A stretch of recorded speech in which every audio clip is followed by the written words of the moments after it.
The self-proclaimed mother of all movies was released in August of 1991 by director Jim Abrahams, who previously found success with Airplane and the Naked Gun series.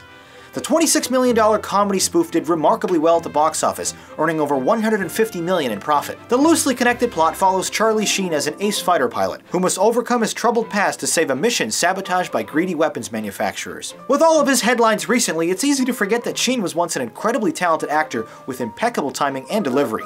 It's his charisma that makes this picture fly so effortlessly. Alongside him is Cary Elwes, Lorena Golina, Kevin Dunn, and his future Two and a Half Men co-star Jon Cryer. They're all plenty capable of handling the picture's copious amounts of verbal puns and pratfalls, but it's the aging Lloyd Bridges as a respected Navy admiral who positively steals the show. His overtly clueless behavior is juxtaposed against his headstrong stubbornness as he fires up his young cadets by sharing, "I've personally flown over 194 missions and I was shot down in every one. Come to think of it, I've never landed a plane in my life." It's the look in his eyes and the fact that he comes to this realization mid-sentence that makes this particular bit of dialogue so great. An obvious send-up of the 1986 fighter pilot classic Top Gun, this PG-13 rated romp packs in nearly a dozen sight gags even before the opening credits finish. Another sequence has Home Improvement's William O'Leary gleefully, almost excessively reminding his sweetheart about all the wonderful things they'll get to do as soon as he returns from another dangerous mission. Of course, the very next scene has him almost immediately shot down and killed. Not all of the gags work, however, and a few sequences drag on a bit too long. But with any good shotgun-style approach, there's plenty more hits than misses. Holy cow. My cap blew off. Swing it around, we'll pick it up. But sir, we're on the mission. Good thinking. Yeah, we'll pick it up on the way back. We gotta mark the spot, though.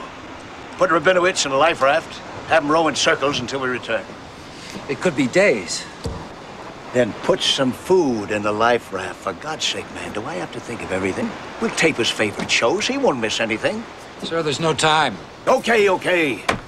How can I be an admiral without my cap?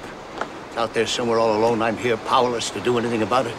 The extremely short 84-minute runtime does ensure that there's no downtime between these mile-a-minute jokes, with Sylvester LeVay's score filling in gaps with appropriate electric guitar-themed music. Abraham lends further realism to the production by filling the 16:9 frame with a healthy amount of naval stock footage, while also utilizing a wooden deck built on a cliff overlooking the ocean that convincingly functions as the film's aircraft carrier. Although mostly unnecessary, a sequel released 2 years later has plenty of fantastic moments of its own, and is definitely worth watching as well. For fans of the goofier spoof pictures made famous in the 1980s, this is a worthy entry that should deliver the laughs on multiple viewings, even if it is as shallow as a shot glass. Hot Shots is a decidedly silly endeavor packed with consistent jokes. Now let's check out some of your reviews in the YouTube comments.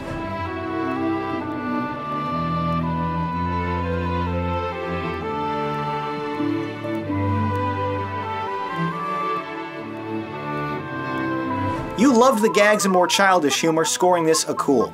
And I have to agree, while Hot Shots isn't quite on the same level as Abraham's earlier work, Bridges is undeniably hilarious. I'll have to score this a cool as well.